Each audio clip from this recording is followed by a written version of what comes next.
You were a Buddhist monk, and now you're like a tech entrepreneur. And, well, you are. Yeah, I mean, we have a company. There's a couple hundred people now here in LA. And for me, I see it as the same thing. When I was a monk, I was teaching meditation sitting on the floor in robes. Now I teach meditation sitting in a studio wearing jeans and a T-shirt. So, and how did you decide to create this app?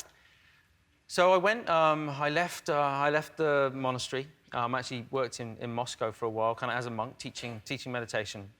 And I just started to see kind of how many people really wanted to learn how to meditate, but who didn't necessarily relate to a bald-headed man in a skirt smelling of incense.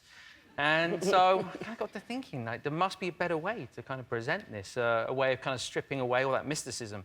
So I met with the co-founder, my very dear friend, Rich Pearson, and we started talking about kind of like, what would this look like?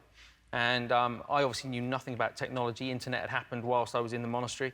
And he brought me up to speed pretty quickly and convinced me to put it on an app.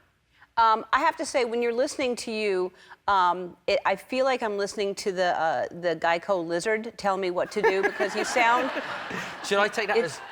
Is that a compliment, an insult? It's amusing, because I picture the lizard talking to me, because you sound like the Geico lizard, and it's relaxing, but Hey, I'll take no one's told you that before? One person has told me that before, so now actually. I'm two.